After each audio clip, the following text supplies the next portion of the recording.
Alors bonsoir à tous, chers invités. Je me présente, Nathalie de Marcelis-Varin, présidente directrice générale du Cyrano et professeure à Polytechnique Montréal. Notre événement grand public, ce soir, s'inscrit dans le cadre des activités du 30e anniversaire du Cyrano. 30 ans que notre réseau de plus de 200 chercheurs de toutes les universités du Québec, mais aussi ailleurs au Canada, aux États-Unis et en Europe, met son expertise au service de la prise de décision stratégique et des politiques publiques. Nous essayons de produire des données probantes et des analyses économiques des décisions autour des grands enjeux de société, de nos grands thèmes d'expertise.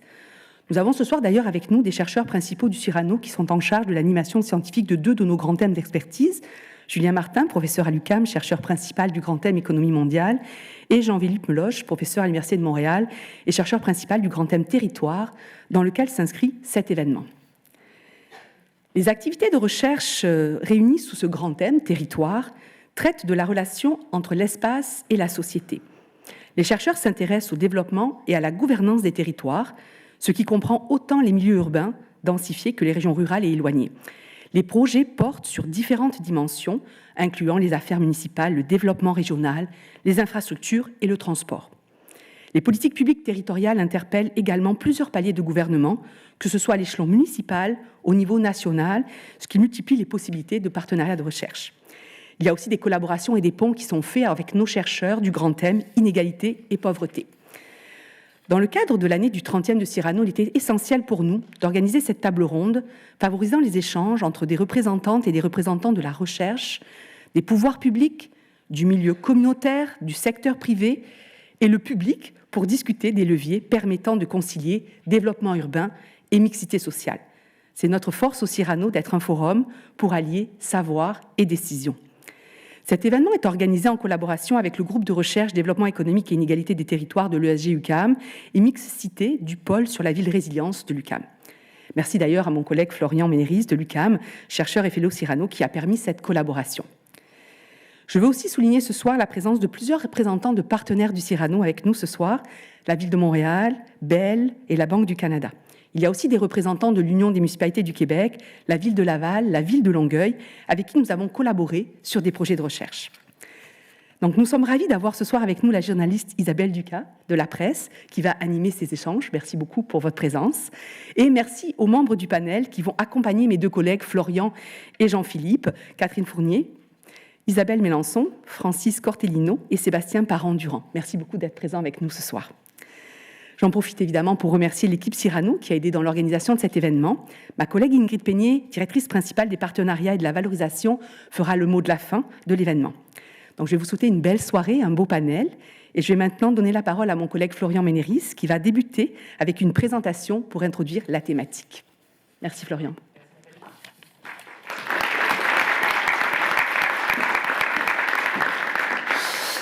Donc, je vais prendre effectivement 10 petites minutes pour dresser un peu la table de la discussion qu'on va avoir ensemble ce soir.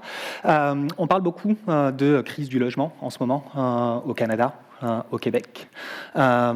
Et le point que je veux faire ici, c'est d'insérer cette question de la crise du logement au sein de la question aussi de la transition écologique des villes.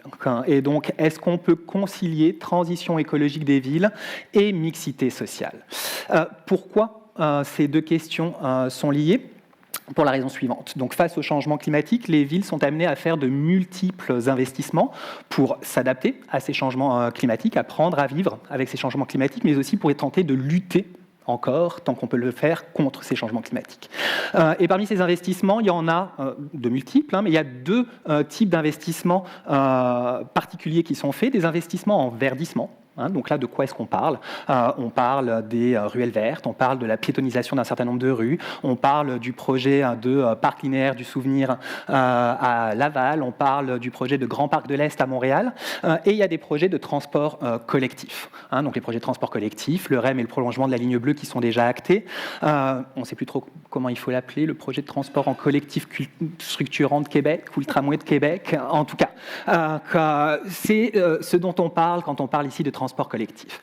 Le problème, c'est que L'expérience montre que souvent, lorsqu'on investit dans le verdissement, lorsqu'on investit dans le transport collectif, les quartiers qui sont desservis, qui bénéficient de ces investissements, voient leur mixité sociale diminuer.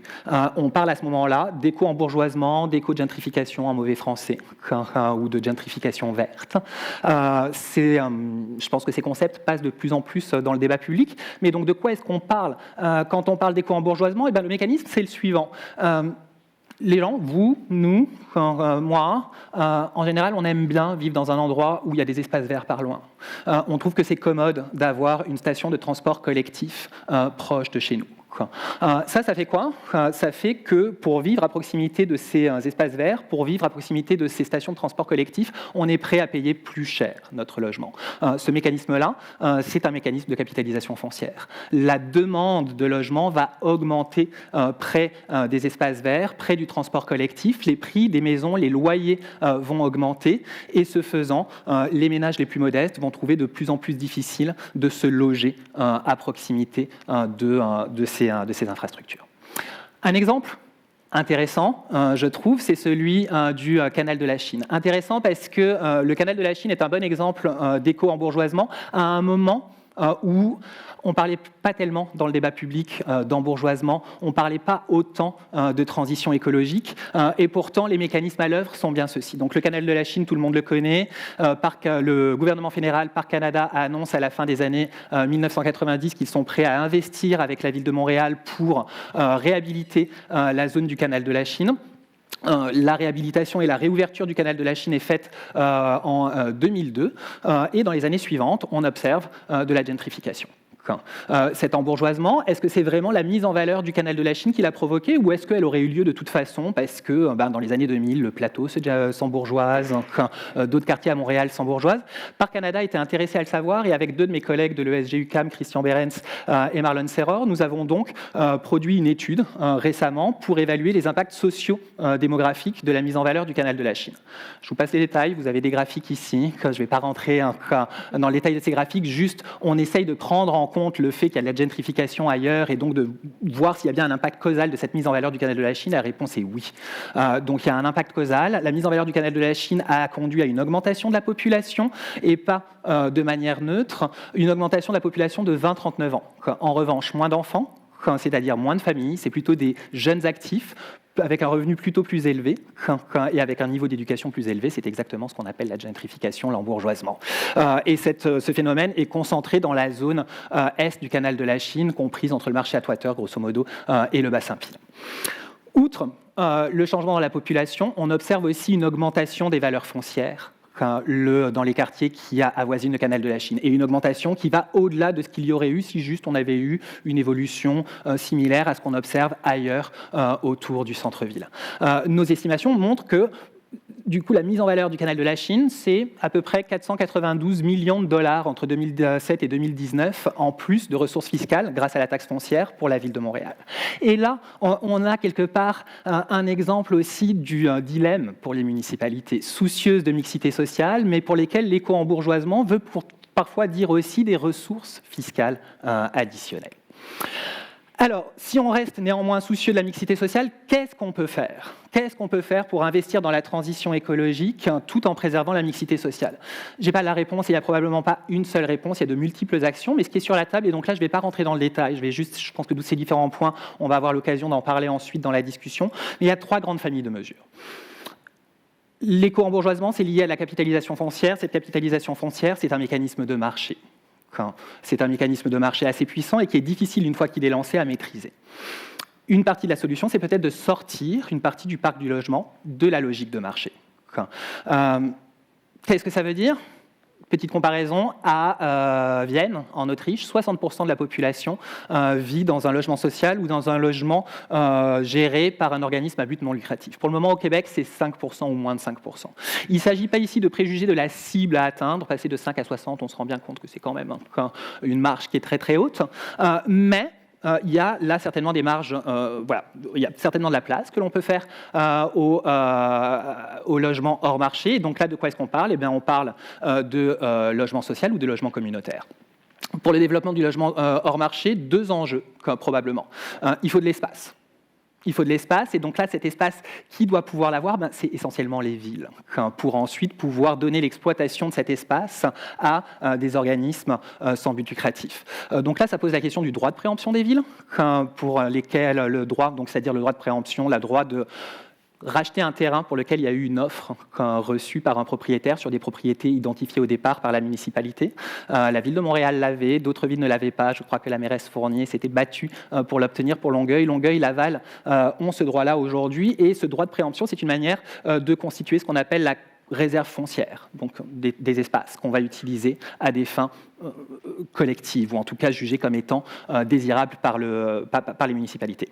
L'autre aspect, c'est l'accès au financement public pour le secteur communautaire, mais aussi au financement privé.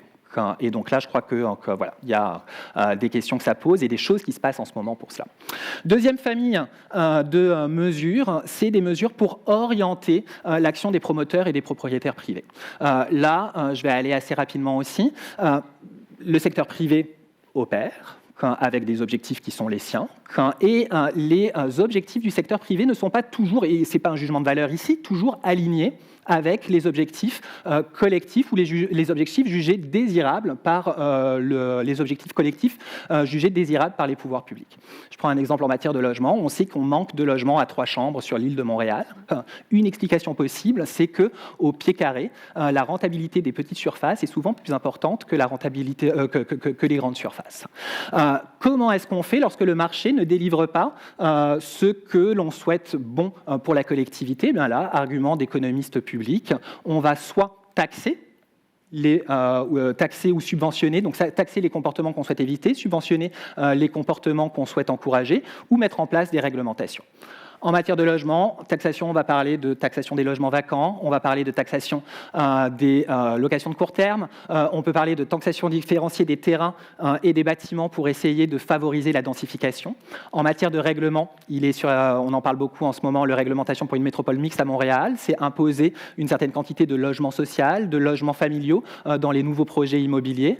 On peut parler aussi d'encadrement des loyers. Tout ça, c'est dans cette famille de mesures pour orienter l'action des promoteurs et des propriétaires privés, avec un enjeu souvent qui est celui du calibrage de ces mesures pour obtenir les résultats escomptés sans décourager complètement l'offre. Ça aussi, c'est peut-être une question sur laquelle on reviendra.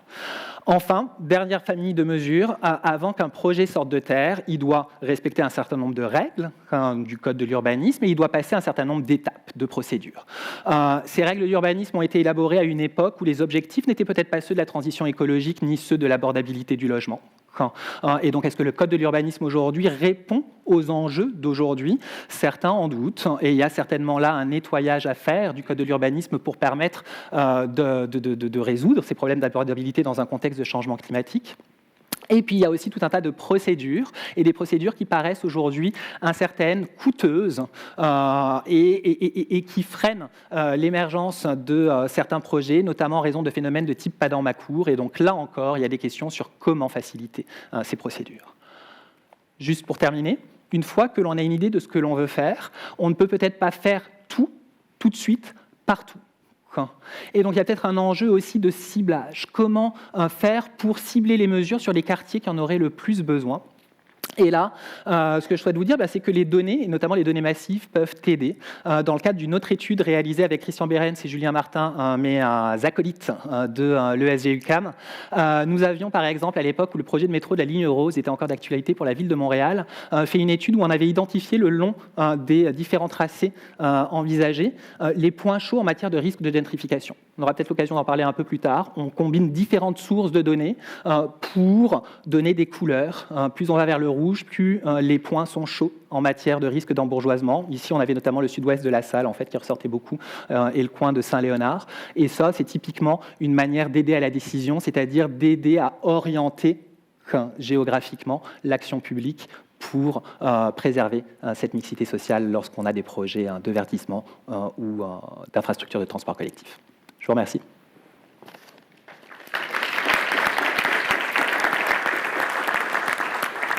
Merci Florian. Je pense qu'on a plein de pistes à explorer. On va pouvoir revenir sur certaines de ces pistes au cours de la discussion. Pour ouvrir justement nos échanges, j'inviterais, en fait, ce serait bien de faire peut-être un état des lieux, de se rappeler le contexte de crise dans lequel on vit actuellement. Alors, j'inviterais Francis Cortellino de la SCHL à nous remettre en tête un peu des données sur qui sont révélatrices là, de la crise qu'on vit actuellement. Oui, merci. Donc, depuis quelques années, on voit de plus en plus un système d'habitation qui fonctionne peut-être un peu moins bien. On a des hausses de loyers qui sont de plus en plus fortes. Vous allez voir les données du tribunal administratif du logement. Vous avez de plus en plus de demandes d'éviction, de reprise du logement. Donc, ça va avoir un signal sur le marché qu'il y a quelque chose qui ne fonctionne peut-être pas très bien. Il faut regarder les hausses de prix qu'on a eu au cours des dernières années. Donc, petit exemple ici, pendant la pandémie, le prix moyen d'une habitation au Québec a augmenté de 50 50 en 2 ans.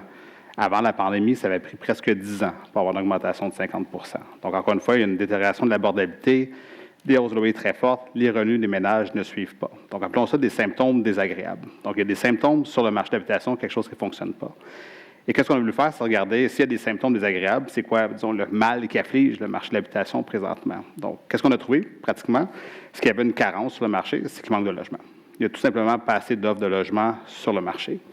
Et la deuxième étape, c'était de savoir mais combien de logements qu'il manque sur le marché au Québec. On sait que dans le futur, on va avoir une croissance de la population. Donc, ça va prendre plus de logements juste pour que ces gens-là habitent dans des unités. Mais aussi, déjà, il en manque présentement. Donc, combien il faut rajouter de logements pour venir à un marché peut-être d'une vingtaine d'années, là, quand les ménages mettaient une part de leur revenu plus adéquate au coût du logement. Et on a trouvé, et sans vouloir vous inonder de chiffres ici, que supposons qu'au Québec, on construit peut-être en ce moment 40 000 logements par année, il faudrait tripler, quadrupler la quantité de logements qu'on construit chaque année. Donc, le défi est immense. Peut-être même difficile à atteindre, mais c'est juste un signal. Il faut commencer à revoir comment le système d'habitation fonctionne au Québec et aussi un peu partout au pays. Il faut vraiment s'attaquer, disons, à ce mal-là du manque d'offres qui afflige le marché. Parce que souvent, on entend des lois, des règlements qui visent surtout à alléger les symptômes. Comment on pourrait faire que les loyers augmentent moins rapidement? Comment on peut contrôler les évictions? C'est très, très important de regarder à ça. Par contre, tant et aussi longtemps qu'on ne corrige pas le manque d'offres sur le marché, vos symptômes désagréables vont toujours trouver le moyen de refaire surface malgré toutes les lois et règlements que vous voulez mettre. Donc, il faut vraiment s'attaquer à ce manque d'offres-là au cours des prochaines années. Merci, Francis. En fait, oui, il va falloir s'attaquer au manque d'offres, mais aussi se préoccuper de l'abordabilité des habitations. Je ne sais pas si on peut penser qu'on aurait un phénomène d'éco-embourgeoisement qui serait étendu, qui serait de plus en plus étendu. Florian nous a parlé de l'exemple du canal La Chine.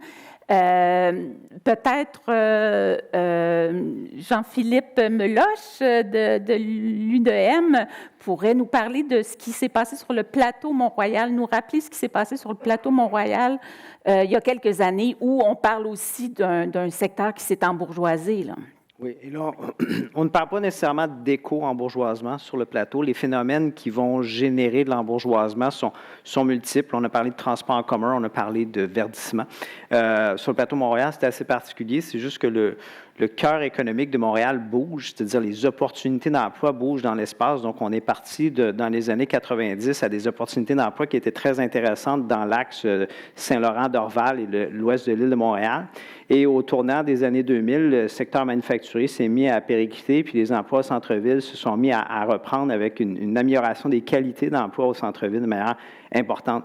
Donc, les gens qui étaient situés sur le plateau Mont-Royal se trouvaient soudainement à un meilleur endroit, sans avoir bougé.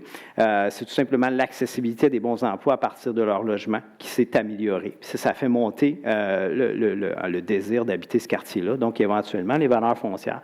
Ce qui est intéressant, par contre, si je peux amener une petite nuance, c'est que les phénomènes d'embourgeoisement, on va dire, il y a deux choses là-dedans, c'est-à-dire il y a une hausse de la désirabilité d'un lieu, ce qui fait monter les valeurs, mais il y a un remplacement du tissu social. Et au Québec, on a quand même des règles qui ralentissent et qui freinent beaucoup ce phénomène-là. C'est un phénomène d'éviction, et là, on ne parle pas d'une éviction technique là, où quelqu'un se fait expulser, c'est une éviction plutôt sociale, c'est-à-dire que les gens à plus faible revenu sentent que ça coûte de plus en plus cher, décident de migrer vers d'autres endroits et sont remplacés par des gens plus riches. Par contre, sur le plateau, même si on parle beaucoup d'embourgeoisement au début des années 2000, quand on regarde les statistiques, on s'aperçoit qu'il y a une population à relativement faible revenu sur le plateau qui se maintient beaucoup dans le temps. Des gens qui vont être dans des logements locatifs, dans des loyers qui n'augmentent pas tant que ça. Et eux profitent d'un meilleur accès à l'emploi sans avoir bougé, parce que c'est la qualité des emplois qui a bougé dans l'espace. Donc, des fois, quand on parle d'éco-embourgeoisement ou tout ça, il faut faire attention parce qu'il y a quand même des bénéfices dans les améliorations des lieux qui vont percoler jusque dans les populations à plus faible revenu, même dans les lieux qui sont étiquetés comme des lieux à fort embourgeoisement.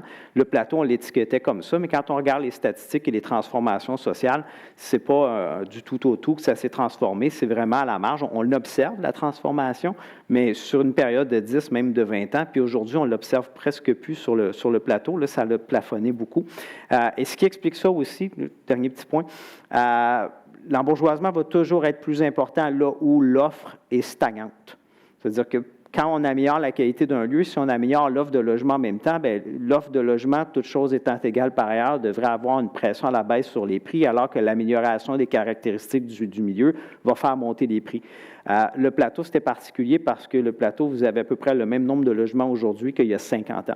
Ce n'est pas un quartier qu'on a transformé. Donc, si on voulait profiter d'un meilleur accès à l'emploi en habitant sur le plateau, il fallait absolument réinvestir les logements existants.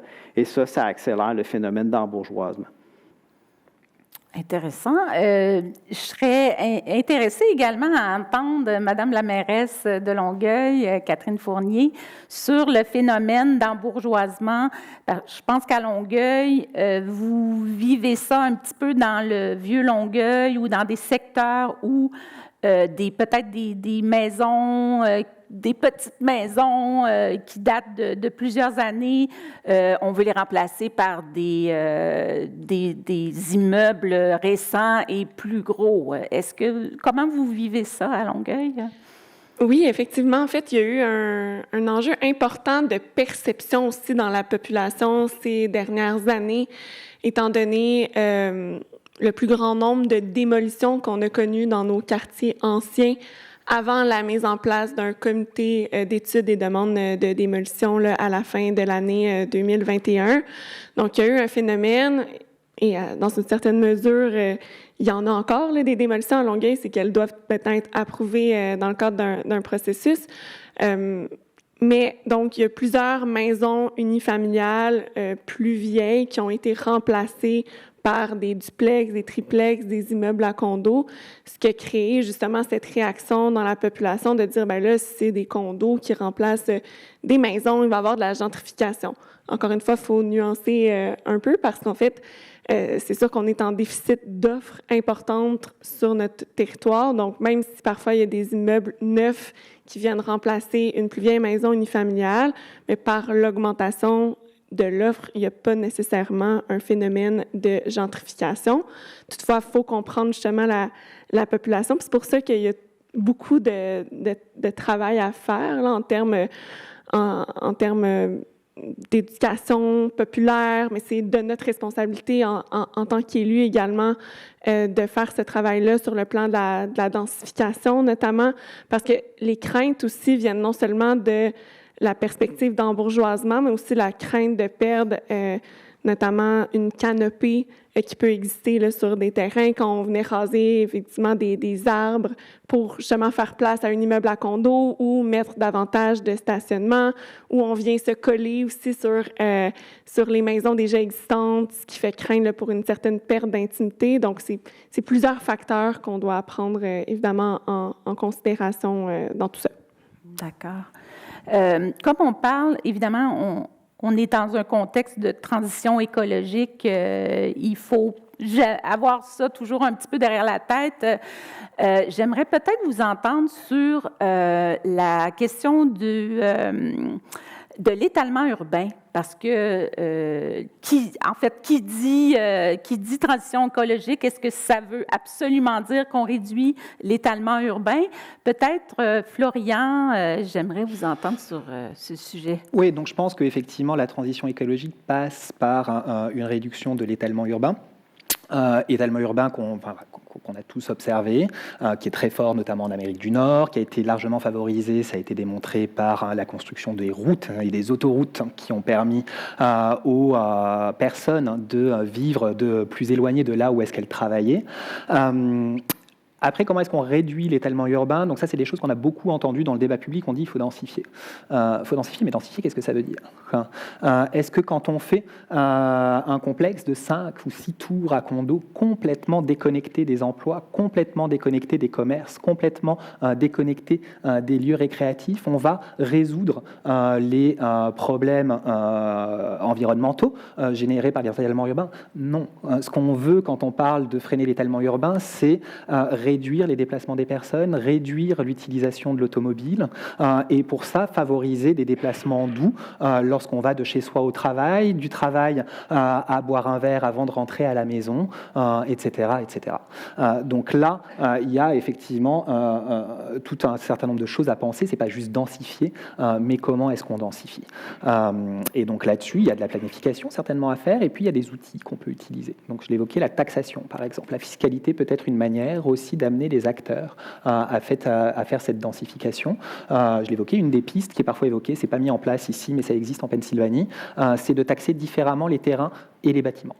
Si vous taxez fortement le terrain, beaucoup moins les bâtiments, vous allez inciter les promoteurs à construire plus de logements. Oups. Je m'emballe. Et du coup, vous allez amener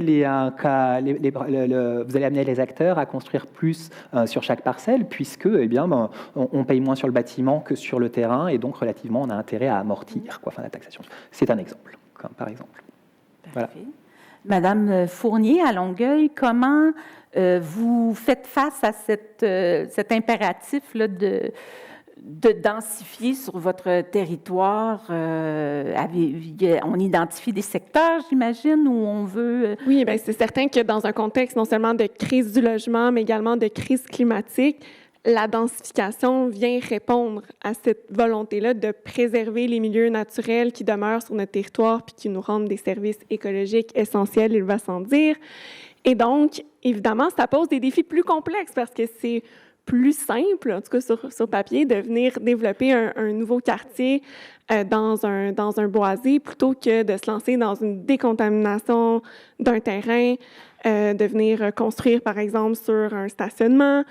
Oui, on parle beaucoup de nouvelles infrastructures qui sont nécessaires lorsqu'on développe des quartiers en matière, quand on prend une perspective d'étalement urbain, puis c'est vrai, mais des infrastructures, elles doivent également être mises à jour lorsqu'on densifie. Puis actuellement, c'est aussi un défi majeur auquel les municipalités font face lorsqu'on parle de densification.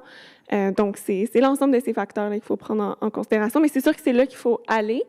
Et donc, comme je le disais tout à l'heure, il y a des façons d'améliorer aussi l'acceptabilité sociale en matière de densification, puis la densification ne se fait pas de la même façon dans chacun des quartiers. Je pense qu'il faut respecter également l'identité de chacun des milieux qui est déjà bâti, parce que quand on parle de densification, on parle de bâtir la ville sur la ville.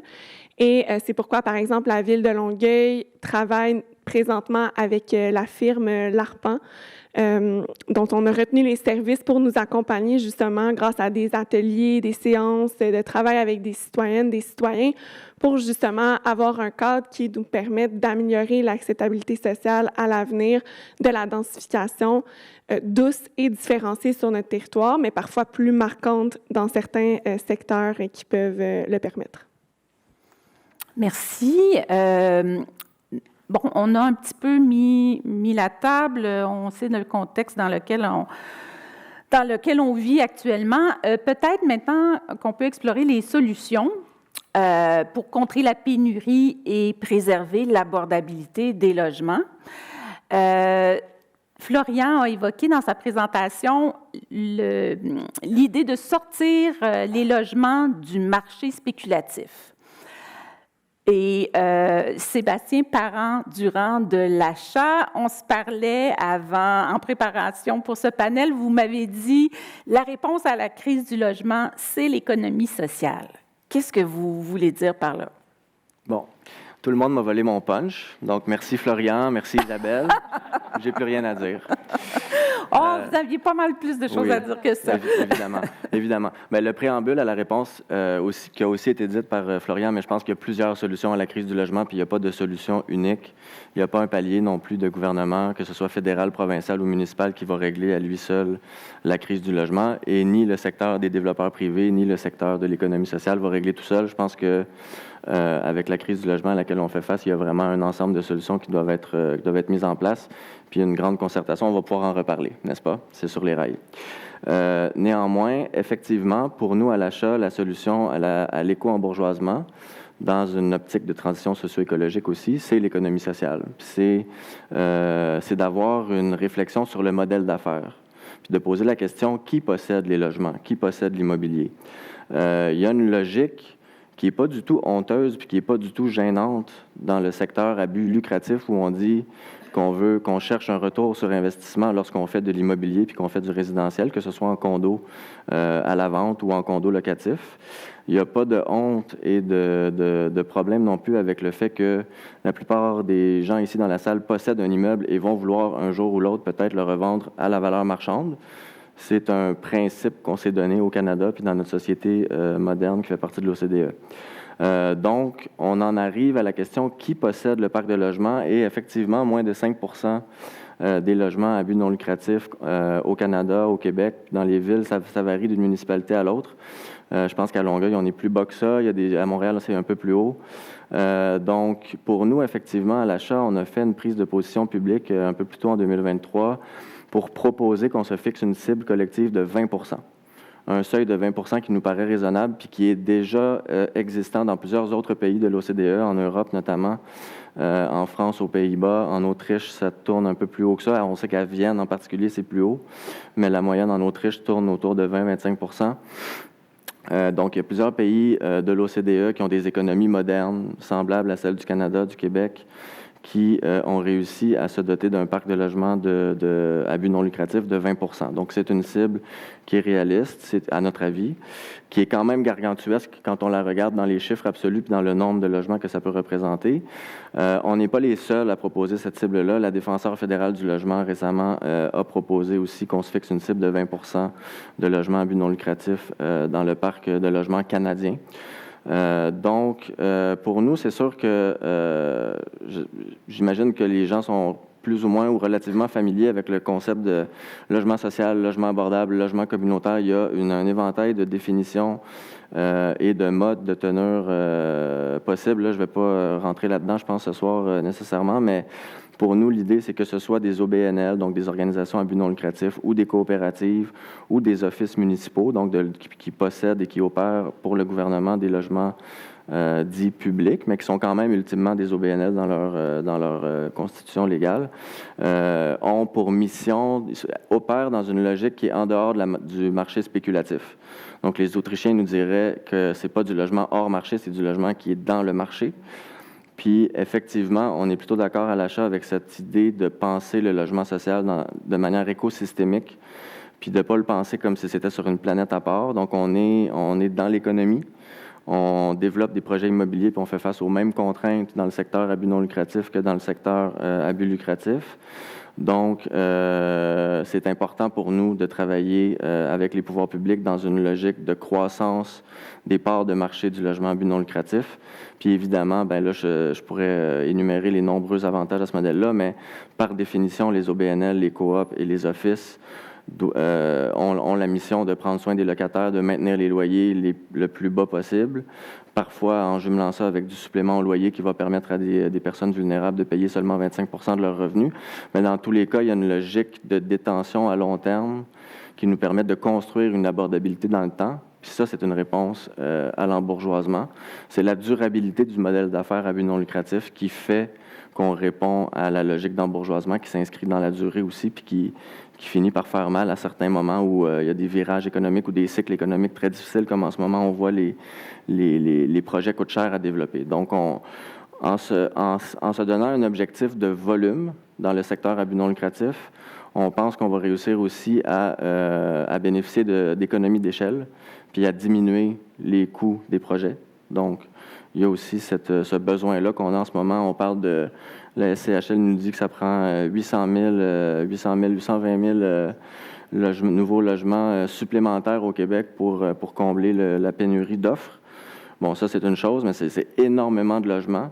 Fait que si on veut arriver à des stratégies de volume, autant du côté, il y a le même défi du côté privé, il y a le même défi du côté à but non lucratif, il faut qu'on ait des pensées systémiques. Fait que là, je ne vais pas voler tous les punchs, la discussion commence, mais pour nous, c'est ça la solution. Parfait.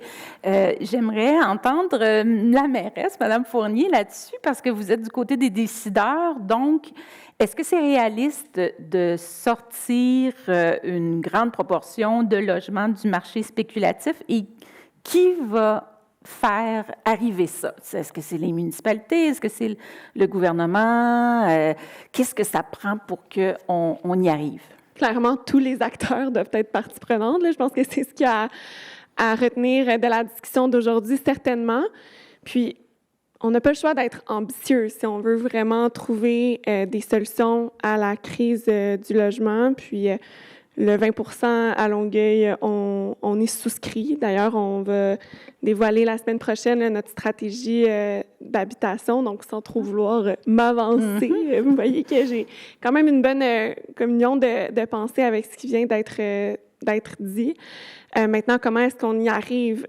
C'est sûr que la Ville peut jouer un rôle de leadership dans l'atteinte de cet objectif-là, mais c'est sûr, puis on l'entend un peu ad nauseam, mais c'est la réalité. Les limites financières des villes sont tout de même importantes. Puis, il y a toujours un danger dans l'intervention, puis dans les redevances, par exemple, qui peuvent être imposées pour constituer des fonds qui, par la suite, peuvent agir comme effet de levier, parce qu'on ne veut pas non plus décourager la construction dans un contexte de pénurie d'offres qui est importante. Donc, comment réfléchir à des nouveaux outils législatifs qui peuvent agir en tant qu'incitatifs à la construction, mais également qui peuvent permettre aux villes de capter potentiellement une partie de la plus-value foncière qui, ensuite, peut nous permettre d'appuyer le secteur communautaire, en fait, dans l'acquisition de propriétés pour, justement, les mettre à l'abri de la spéculation, particulièrement dans les secteurs qui sont le plus recherchés, le plus visés par un potentiel, notamment de gentrification, et identifier également ces secteurs-là. C'est sûr que ça prend des ressources qui sont dédiées. Donc, c'est sûr que ça prend une volonté aussi politique, mais je crois que, justement, la concertation, elle est là. Le momentum, il est là. Dans le monde municipal, c'est une question qui est âprement réfléchie. Puis, je vous dirais que c'est potentiellement, ça fait potentiellement même peut-être 15 événements sur l'habitation auxquels j'assiste depuis 1 an. Donc, ça montre que l'ensemble de l'écosystème est mobilisé. Puis, en tout cas, c'est ce qui me rend la plus optimiste, là, dans le sens où je vois qu'il y a vraiment une recherche de solutions innovantes. Puis, je pense qu'on y arrive. Puis, on voit quand même certains résultats déjà intéressants, notamment à Montréal avec le chantier Montréal abordable, où il y a eu justement des acquisitions récentes. C'est sûr que les moyens d'une ville comme Montréal ne sont pas les mêmes que même une ville comme Longueuil et encore moins d'autres villes à travers le Québec. Mais c'est pourquoi, notamment, au sein de l'UMQ, on a mis sur pied une communauté de pratique en habitation. Donc, ça, c'est à la suite, d'ailleurs, du sommet qu'on avait co-organisé avec la ville de Laval. L'UMQ s'en est saisi, mais qui permet de partager les meilleures pratiques entre les municipalités, même celles qui ont des plus petits départements d'urbanisme ou même, à la limite, qui n'en ont pas du tout. Sur les options pour y arriver à sortir des logements là, du marché spéculatif, Florian Maïnéris, j'aimerais vous entendre sur les façons d'y arriver. Est-ce que ce qu'évoque Mme Fournier, on est sur la bonne voie? Je pense que là, ceux qui sont à la manœuvre le savent mieux que les académiques, mais oui, en fait. J'aimerais juste dire 2 choses. on parle beaucoup de sortir du marché spéculatif. C'est pas tellement de marché spéculatif que j'avais parlé, c'était de marché. Une partie de cette augmentation des prix du foncier, c'est fait par des mécanismes de marché, par des gens qui ne cherchent pas à spéculer, qui ne cherchent pas à acheter leur logement.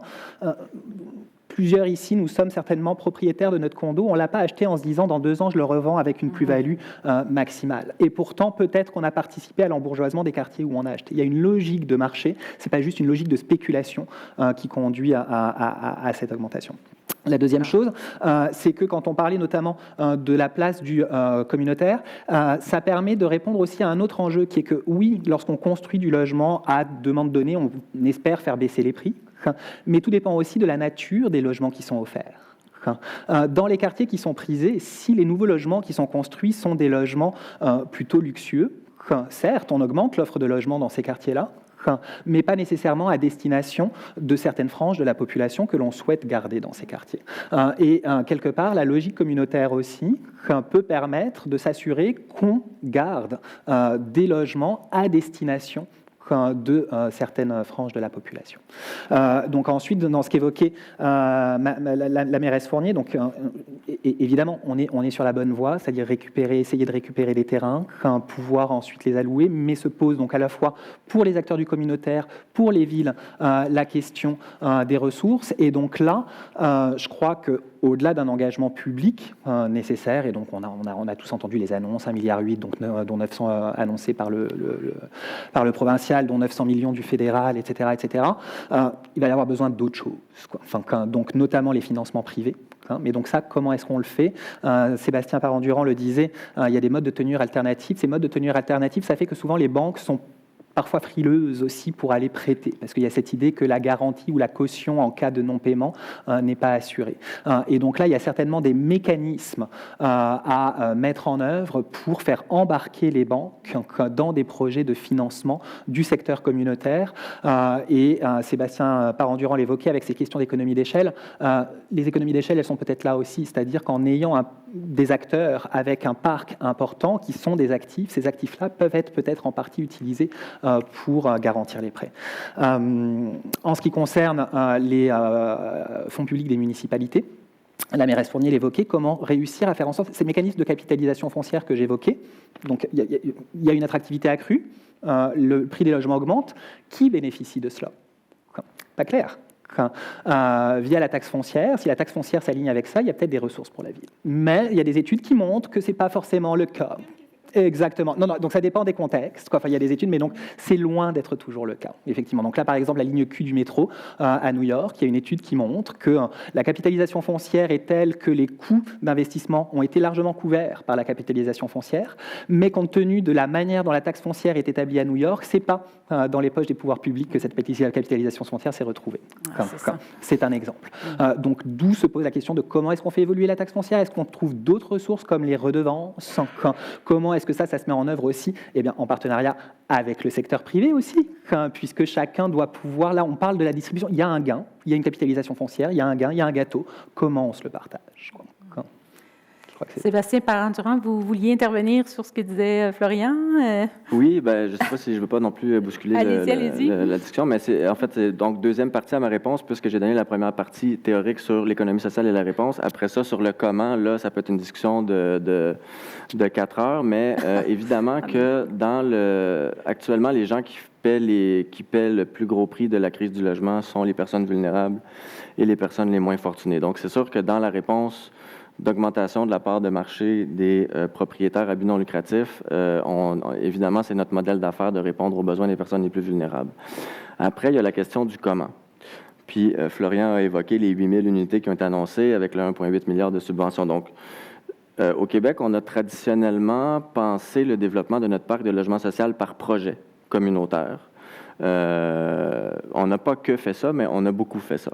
On a multiplié les petits projets communautaires portés par des comités de bénévoles citoyens et on se retrouve aujourd'hui avec une fragmentation de notre parc de logements à but non lucratif d'à peu près entre 135 000 et 150 000 unités, divisées en 3 000 OBNL, coop et 140 offices là, dans le lot, mais donc une très, très grande fragmentation du parc immobilier et donc, je dirais pas une absence complète, pas du tout, surtout qu'à l'achat, on regroupe des grands OBNL qui sont relativement propriétaires, mais pour nous, dans le comment, il y a d'encourager, de soutenir la montée de grands propriétaires développeurs à but non lucratif qui vont réussir à s'insérer dans l'écosystème économique de l'immobilier, de faire des partenariats avec des joueurs privés notamment, mais aussi d'être des meilleurs partenaires des municipalités qui ont besoin de pouvoir s'appuyer sur des développeurs à but non lucratif professionnels qui ont des moyens autonomes de développer des projets, puis de faire des acquisitions de terrain ou de financer, d'utiliser leurs propres actifs immobiliers pour contribuer au moins en partie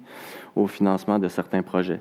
Donc, évidemment que ça prend des investissements publics pour développer le parc puis atteindre cette cible-là de 20 % de logements social et abordables, de logements à but non lucratif. Donc, nous, on le dit comme ça maintenant pour éviter le débat sur social abordable, communautaire, etc., etc. Logement non spéculatif.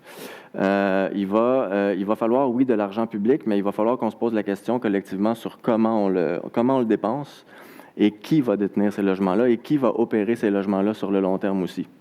Donc, est-ce qu'on veut continuer la multiplication de petits, puis on le dit de plus en plus, puis c'est une discussion qui est importante d'avoir dans notre secteur en économie sociale puis dans le secteur communautaire, mais c'est important qu'on l'aille avec les pouvoirs publics, puis qu'on l'aille aussi avec les développeurs privés pour avoir une plus grande agilité. Et puis clairement, les défis collectifs auxquels on fait face vont nécessiter une plus grande agilité, un meilleur alignement des politiques publiques, mais une meilleure collaboration entre les développeurs aussi. Bon, donc là, je ne veux pas plugger nécessairement l'achat, mais c'est ça notre mission même de cette alliance-là qui a été créée il y a quelques années, puis dont les opérations ont commencé depuis 1 an, mais on essaie de concerter les grands développeurs à but non lucratif dans le Grand Montréal, puis éventuellement, c'est écrit Grand Montréal, mais on est passé à une mission québécoise récemment, donc je vous annonce, si vous ne le saviez pas, que l'achat est maintenant à l'échelle du Québec, puisque les besoins sont grands. Mais voilà, il y a la question du comment. Il y a la question du comment, puis quel modèle on va soutenir, puis qui va opérer ces logements-là, puis comment on va se donner du pouvoir de marché.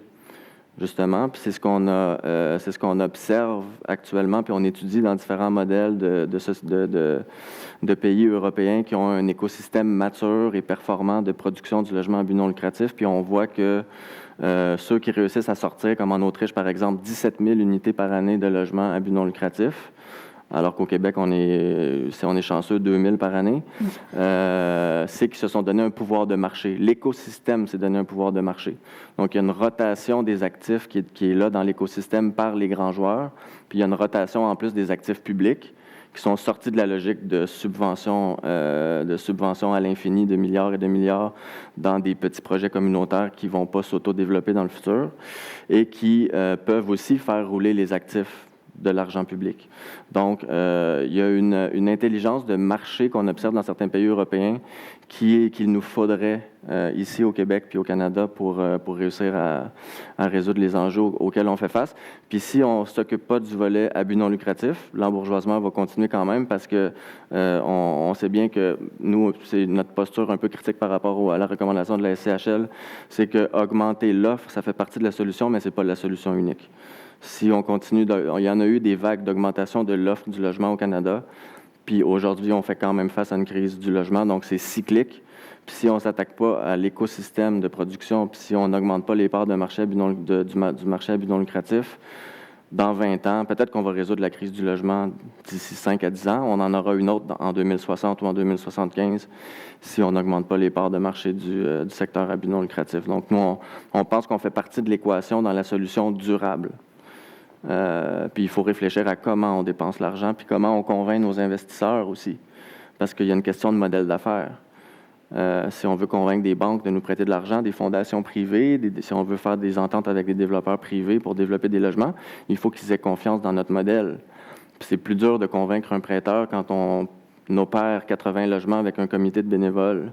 Mais si on opère 1500 logements depuis 40 ans, peut-être que c'est plus facile de gagner la confiance des partenaires. Beau programme. Il y a du travail en perspective. Donc on parlait de solutions possibles qu'on pourrait évoquer. On a parlé beaucoup au cours de la dernière année des logements à location à court terme comme Airbnb et d'autres plateformes. Et puis justement, je voyais qu'aujourd'hui, il y a une étude de Desjardins qui est sortie où on faisait la corrélation entre la réduction de l'abordabilité et de la disponibilité des logements et l'augmentation du nombre de logements loués à des touristes.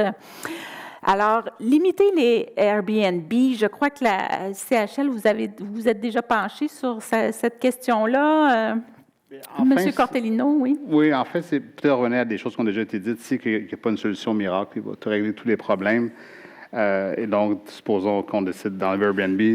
À travers le Québec, la crise est terminée. Bon, ce ne sera pas le cas. Donc, il y a plusieurs grands facteurs qui influencent plusieurs secteurs. Donc, la croissance de la population au Québec a atteint des niveaux records pour les dernières années. 2023, ça va être le même cas. Ça prend beaucoup de logements pour loger ces gens-là. Ça met de la pression sur les marchés locatifs, les marchés aussi pour gens qui veulent acheter. La hausse des prix dans les dernières années fait en sorte que les premiers acheteurs ne sont plus au rendez-vous. C'est très difficile d'acheter. Les jeunes restent locataires plus longtemps, ne libèrent plus leur appartement. Donc, ça aussi, ça vient mettre de la pression sur le marché locatif. Et donc, vous avez ces grands facteurs-là.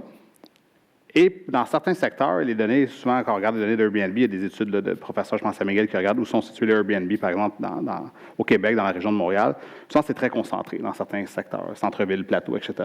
Donc, c'est sûr que dans ce cas-là, vous venez ajouter peut-être une couche de difficulté au logement dans certains secteurs où c'est très ciblé.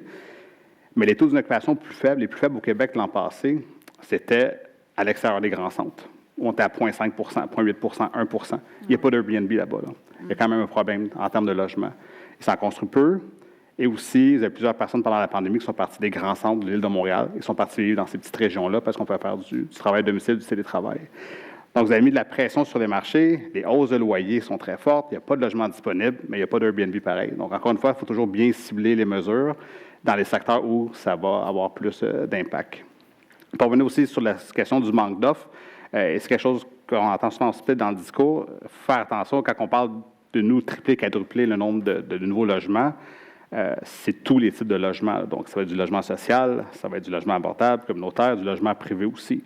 Des études qui indiquent que même si on fait du logement privé au prix du marché, mais il y a des ménages avec des revenus peut-être moins élevés qui vont déménager dans ces logements-là un peu plus chers, qui vont libérer leur propre logement qui était moins cher. Et quelqu'un d'autre, peut-être en dessous, vont pouvoir déménager. Donc, ça fait un effet de cascade qui, en bout de ligne, favorise la chaîne au complet. Donc, en bout de ligne, ça prend plusieurs types de logements, sociaux, communautaires, privés.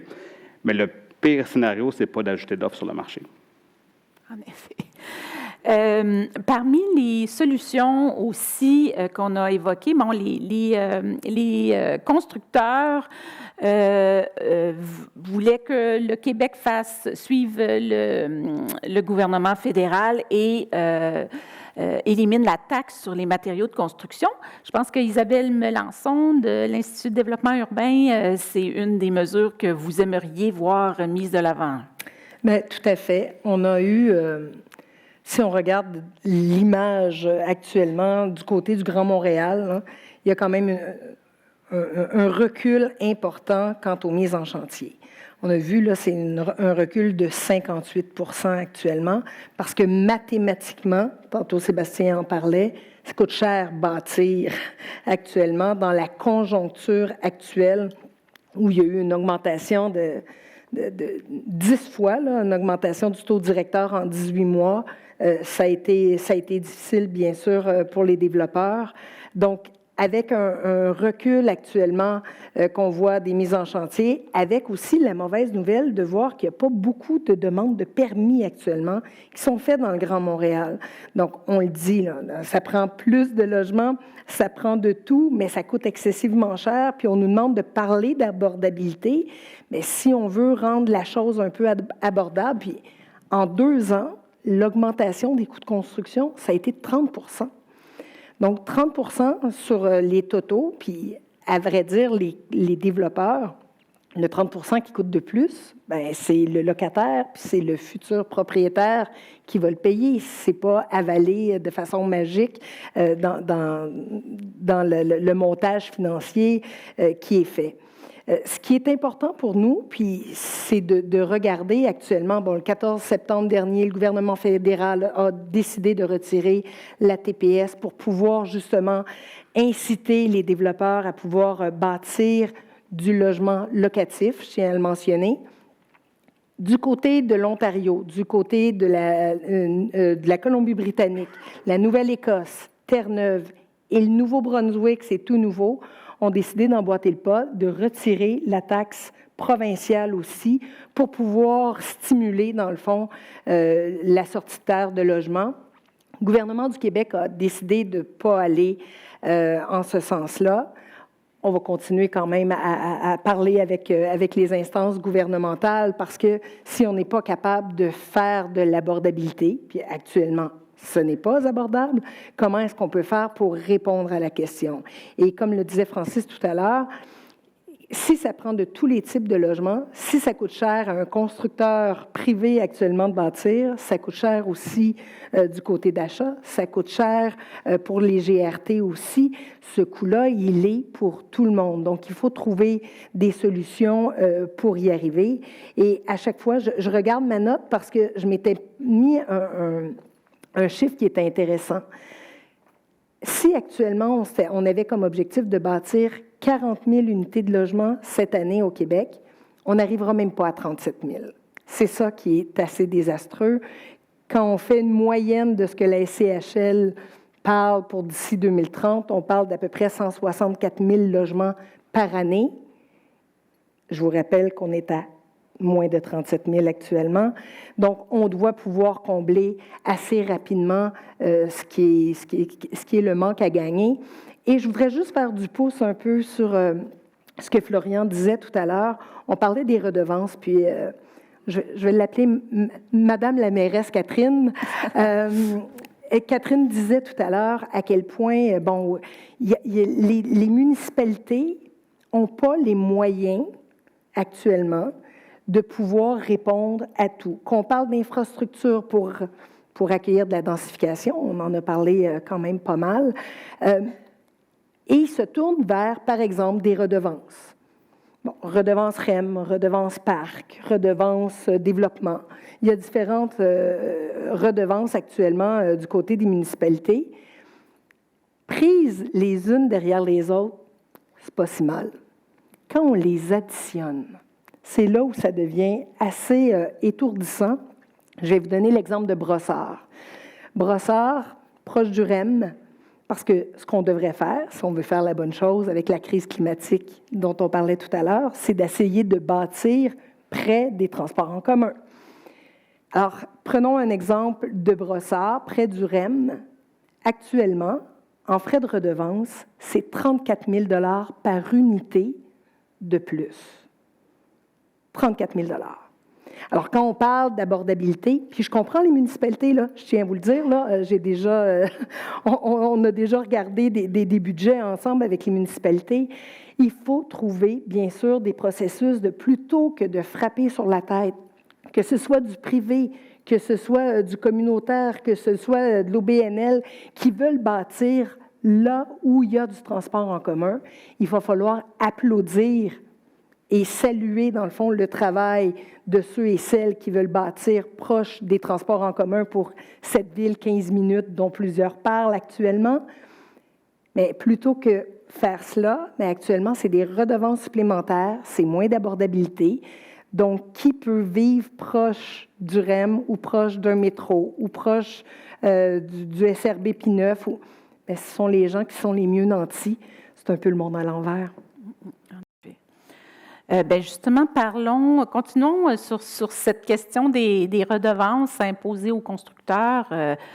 Entre autres, à Montréal, ici, il y a le règlement pour une métropole mixte ou règlement 20-20-20 qui fait beaucoup jaser.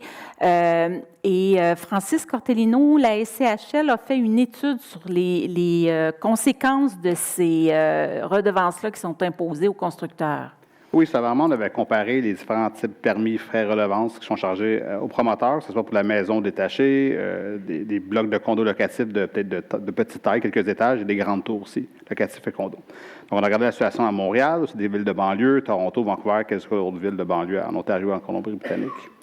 On va voir un peu c'est quoi le portrait. Et qu'est-ce qu'on a retrouvé, si on ne va pas dans juste le niveau des montants, là, qui peuvent être assez élevés, surtout à Toronto, Vancouver, un peu moins à Montréal, mais plus élevés qu'en banlieue. Qu'est-ce qu'on a trouvé, grosso modo, c'est des fois peut-être des choses qui attiraient le regard. Donc, on parle beaucoup de densifier le territoire. Il faut densifier le territoire. La densification, c'est très important. Et quand on regardait le type de produit d'habitation qui était le moins, disons, imposé en termes de développement, c'est la maison détachée. Elle n'avait presque pas de redevance, pas de permis, ou les permis étaient très plus chers, donc pas beaucoup de frais. Mais la grande tour, le produit le plus dense, celle qui a le plus de logements sur le même terrain pour accueillir le plus de ménages, de familles, c'était le produit le plus imposé.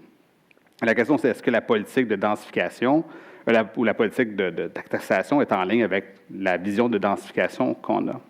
Autre chose qu'on regardait, qui était peut-être un peu moins vrai au Québec, mais certains frais, des fois, peuvent être de sortir de négociation. Donc, le promoteur veut changement de zonage, et au Québec, on commence à parler de bonus zoning. Donc, on augmente le nombre d'étages, puis en échange, la ville veut quelque chose de la part du promoteur en termes de logement abordable ou autre. Et ça peut être ouvert à la négociation. Qu'est-ce qu'on remarquait dans les autres provinces où les frais dépendent de la négociation, ce n'est pas un frais fixe, par exemple, de 4 000 $, comme on parlait par unité ou peu importe, c'est que des fois, la négociation commence 1 mois, 2 mois, 6 mois, 1 an, 1 an et demi, 2 ans. Donc, pendant ce temps-là, rien qui se construit. Et le promoteur doit quand même payer son équipe, doit peut-être payer le paiement du terrain. Donc, les coûts augmentent. Et ces coûts-là, finalement, se retrouvent dans le projet, dans le loyer du locataire ou dans le prix du condo. Donc, on veut sortir des projets de plus en plus vite. On veut de l'offre, mais les négociations s'étirent dans le temps. Ça coûte de plus en plus cher. Et lorsque les négociations s'étirent, juste les promoteurs avec les grosses poches peuvent survivre dans ce contexte-là. Ça tue les petits joueurs dans l'industrie aussi. Donc, vous tuez aussi votre concurrence sur le marché en même temps. Ce qui amène à de revoir un peu les mécanismes, un peu de ces redevances-là, comment ça fonctionne. Et j'ai déjà eu le commentaire de dire, très bon commentaire, les villes ont besoin d'argent. Donc, soit qu'ils taxent les nouveaux projets, soit qu'ils taxent l'ensemble des citoyens. Ils vont aller chercher leur argent quelque part, c'est sûr. Par contre, ce n'est pas nécessairement si identique que ça à cause de ce que je viens de dire. Le temps, c'est de l'argent. Des fois, quand il y a des projets qui durent 1 an, 6 mois, 2 mois, ça peut augmenter, 1 an, 2 ans plutôt, ça peut augmenter le coût du projet. Donc, ça vient encore plus alourdir, disons, le problème d'abordabilité qu'on va avoir sur les marchés. Et tout ceci revient, Mme Fournier en a parlé d'infrastructure, Isabelle en a parlé aussi avec les redevances, tout ça revient à la question qu'on n'attaque pas de front, il va falloir attaquer de front éventuellement. Donc, si on sera tout le monde en parle, c'est la question qui tue. C'est la fiscalité des municipalités. Les villes dépendent surtout de la taxe foncière, n'ont pas assez d'argent peut-être pour les infrastructures, d'autres choses, doivent aller chercher d'autres sources de revenus pour financer leurs services. Et une des sources de revenus, malheureusement, c'est le logement, les nouveaux projets. Et donc, les villes, soit on veut avoir des revenus, soit on va avoir des nouveaux projets, mais les deux rentrent des fois en contradiction. Il faut pouvoir attaquer cette question-là éventuellement pour espérer s'en sortir. Si je peux venir plugger, Oui, allez-y, Mme Fournier. Une petite statistique intéressante, c'est que les municipalités reçoivent à peu près 8 % de ce qui est taxes et impôts des contribuables, tandis qu'on est responsable de 59 % des infrastructures. Je pense que ça parle. Oui, c'est assez parlant. Merci. Sur les effets des redevances, je pense que Florian, vous essayez de voir quel pourrait être l'équilibre à conserver entre donc les besoins en financement des municipalités et ne pas assommer les entrepreneurs avec des frais faramineux. Et donc, je n'ai pas de réponse exacte là-dessus, mais je crois que je voudrais du coup rebondir à travers cette question sur plusieurs choses qui ont été dites. Premièrement, il y a des coûts qu'on peut éviter. Donc là, c'est ce qu'évoquait Francis à l'instant, les délais. Par exemple, certainement en revoyant les processus, on peut éviter des coûts qui sont des mauvais coûts, sans mauvais jeu de mots. Et donc là, faire baisser la facture, ça c'est une chose. Il y a un deuxième aspect, et la question des redevances, c'est là où elle me semble un tout petit peu différente, qui est quand on fait du développement immobilier, quand on fait du développement urbain, on crée de la valeur. Encore une fois, je l'évoquais tout à l'heure, on crée un gâteau. Comment est-ce qu'on se le partage? Et quelque part, Madame Mélenchon, vous l'évoquiez, vous l'avez dit, on se met en fait à un moment autour de la table, là manifestement avec les municipalités et avec les plans d'affaires, pour dire, regardez-le, si vous faites ça, là, nous, ça ne fonctionne plus. Et je pense que c'est ça qui est important, c'est d'avoir il y a un gâteau, on doit se le partager. Peut-être que pendant longtemps, chacun était un peu opaque sur ce qui était exactement ses coûts, ce qu'il gagnait, etc., pour essayer d'en tirer le maximum. Là, compte tenu des urgences, c'est peut-être important de réussir à agir en confiance et en transparence pour se dire qu'est-ce qui est raisonnable en partage. Il y a tant qui est créé, qu'est-ce qui revient aux promoteurs, qu'est-ce qui revient aux municipalités, qu'est-ce qu'on donne aux communautaires pour pouvoir avancer. Ce qui m'amène donc au troisième point, et donc là encore je n'ai pas non plus de réponse, mais qui est l'écueil vraiment qu'il faut réussir à régler, c'est celui du calibrage de ces mesures. On parlait du règlement pour une métropole mixte. Il y a eu cet appel d'offres qui a été fait pour développer l'hippodrome, quand personne n'a répondu. Personne n'a répondu pour développer l'hippodrome. Qu'est-ce que ça veut dire ? Est-ce que personne n'a répondu parce que les promoteurs se disent si on répond au cahier de charge, on fait du profit mais pas assez ? Si c'est ça, on est dans la question de c'est quoi la juste répartition ? C'est quoi le bon taux de profit sur le projet ? Est-ce que c'est correct ? Enfin, de se dire on n'y va pas parce qu'on fait du profit mais pas assez. C'est pas la même chose. Et donc ça, si c'est ça, quelque part, peut-être que la ville, ça peut se justifier de se dire bon on va augmenter les pénalités sont pas assez incitatives, et comme ça, quand on incite les promoteurs à y aller. L'autre chose, c'est que ce soit le cahier de charge pour l'hippodrome ou que ce soit le règlement 2020-2020, compte tenu des hausses des coûts de construction que vous évoquiez, qui sont documentés par Statistique Canada, qui sont là partout. Soit on l'observe, soit on le mesure, mais c'est là. Compte tenu des taux d'intérêt qui augmentent, peut-être qu'en fait, ce règlement, il y a 10-15 ans, il était correctement calibré. Aujourd'hui, il est peut-être moins. Et peut-être que vraiment, on n'arrive pas à faire des projets rentables avec ça. Et donc là, il faut peut-être aller le revoir. Et vraiment, je pose ça là, sans aucune idée de ce qu'il en est exactement. Mais je crois que la question, pour toutes ces mesures-là, qu'il s'agisse de fiscalité, de réglementation, d'encadrement, c'est ça qui se pose. Et pour y répondre, je crois qu'il y a besoin que chacun travaille en transparence pour réussir à ajuster les mesures sur un terrain commun qui permettent à chacun de s'y retrouver. Okay. Isabelle Melançon, je pense que vous vouliez réagir à ce que Florian disait. Sur deux choses. L'IDU, l'Institut, nous siégeons là, sur le chantier Montréal abordable. Et lorsqu'on dit fut un temps où les choses étaient peut-être moins ouvertes, où les chiffres étaient moins connus aussi. On est arrivé avec différents développeurs, puis on a mis les pro-forma, parce qu'on fonctionne par pro-forma, sur la table, en disant voici les chiffres. Et la Ville a voulu aussi regarder en disant ah oui, nous peut-être on pourrait aider à tel endroit.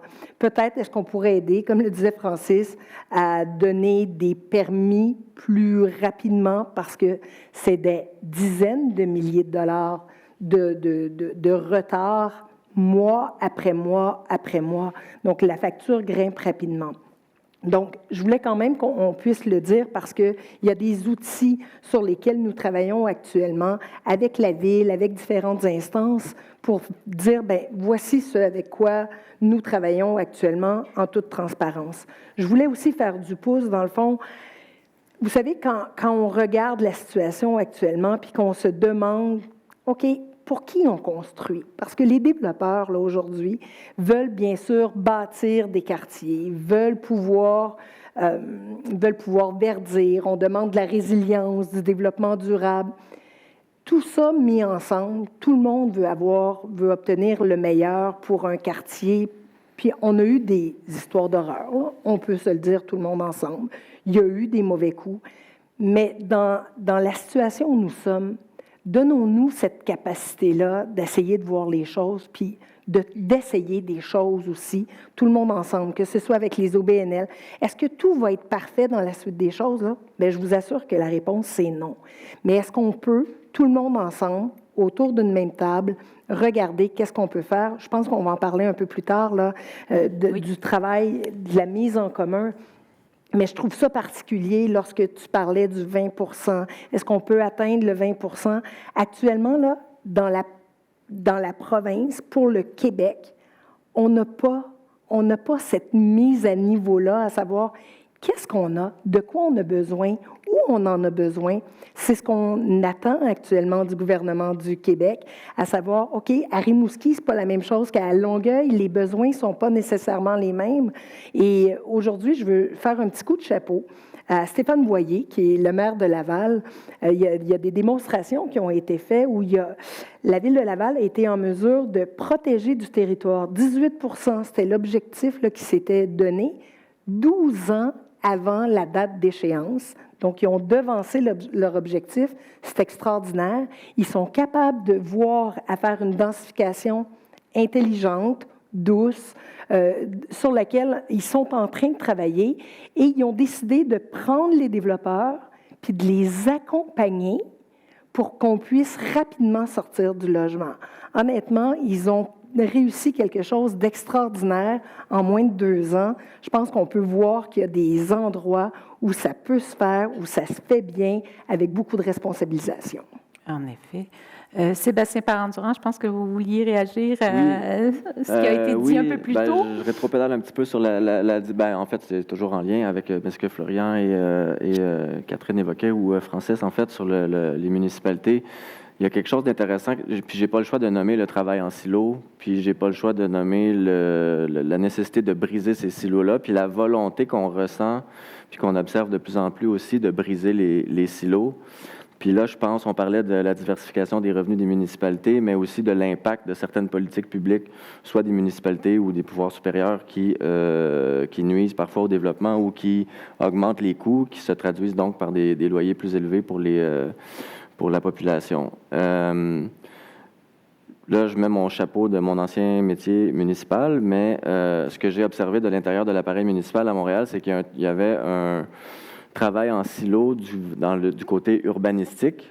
Donc, on est dans une posture prescriptive d'usage. Donc, on dit, on a des outils de planification du territoire, puis voici ce qu'on veut comme usage sur un territoire, en faisant l'économie, sans mauvais jeu de mots, mais en faisant l'économie de l'intelligence de marché ou de la compréhension de l'impact sur le marché, puis des gens qui vont réaliser ces projets-là. Parce qu'au final, ce n'est pas les municipalités qui développent. Les municipalités ont la responsabilité de donner des contrats pour développer des parcs, des places publiques, réaménager des rues, mais tout le volet immobilier est développé par le privé, que ce soit privé à but lucratif ou non lucratif. Donc, il y a une posture prescriptive qui, souvent, historiquement, dans les municipalités, n'a pas tenu compte de la réalité de marché, puis de l'impact sur le marché, puis de l'impact sur les développeurs. Je pense que c'est en train de changer. Je pense qu'il y a beaucoup de municipalités qui sont de plus en plus sensibilisées à ça. Tant mieux. Dans les modèles européens qu'on étudie, on voit bien que là où ça marche le mieux, c'est là où les pouvoirs publics ont fait leur devoir économique, puis leur devoir de marché, puis ont ajusté puis adapté leur politique publique en phase avec la réalité de développement. Donc, c'est une bonne chose. Le chantier Montréal abordable est un exemple intéressant où on assoit des développeurs et les pouvoirs publics, différents acteurs de l'écosystème de production, puis on jase, puis on se donne des objectifs communs, puis on regarde comment on peut abattre les barrières de production. Fait qu'il y a beaucoup, c'est quand même encourageant, je pense, au Québec, de voir que les municipalités sont de plus en plus sensibilisées puis actives sur ces questions-là, puis présentent vraiment un désir d'améliorer les choses. Là. Fait que nous, on salue ça, puis on pense que c'est une bonne chose. Bon. On s'étend un petit peu sur ce sujet-là. On était parti des règlements et des redevances que les municipalités imposent. Jean-Philippe Meloche, je pense que vous considérez que c'est un peu un frein au développement, ces redevances-là, ou est-ce que j'ai bien compris votre position? C'est certain que si on ajoute une redevance ou si on fait une réglementation, aussitôt qu'on met une contrainte, bien, c'est certain que ça rentre dans le coût de l'offre. Donc, oui, ça va générer des limites dans l'offre.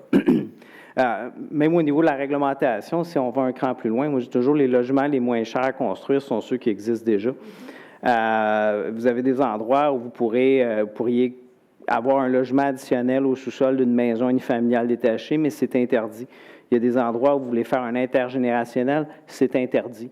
Il y a des endroits où vous voulez densifier, passer d'une maison unifamiliale détachée à un duplex, c'est interdit. Une unité d'habitation accessoire sur un bâtiment déjà existant aménagé pour ça, c'est interdit.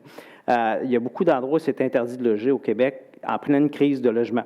Je sais que dans les dernières années, on en a parlé beaucoup, les municipalités se réveillent un peu là-dessus. Là. Donc là, les réglementations sont en train de s'ouvrir. Là, on avance là-dessus. Mais au départ, il y a déjà des logements existants qu'on interdit. Les gens les louent pareil, hein, donc on s'entend qu'on ne contrôle pas tout. Hein, mais on les interdit. Puis tantôt, quand on parlait de densification, on dit c'est beau une densification, il faut que ce soit fonctionnel, que ce soit encadré. Pourquoi est-ce qu'on voit des tours d'habitation émerger à des endroits qu'on dit, mon Dieu, pourquoi ils ont fait une tour là? C'est un côté d'autoroute, il n'y a rien autour, c'est un champ, il n'y a pas d'accès au transport en commun. Bien, c'est parce que c'était permis. Donc, si vous interdisez la densification partout puis que sur un terrain, c'est permis, bien, soyez assurés que la personne qui est propriétaire du terrain va optimiser son développement puis elle va pouvoir le vendre, même si c'est un très mauvais projet parce qu'on est dans une crise de logement. Donc, une bonne planification, c'est aussi d'être capable de permettre ce qu'on devrait permettre à certains endroits. Puis quand on interdit, de se demander pourquoi on interdit au juste, parce que si l'objectif, c'est d'encadrer le logement, interdire à des gens de loger dans une crise de logement, c'est pas cohérent comme politique publique. Oui, allez-y, Francis. Ce sont des unités d'habitation accessoires, très bon point.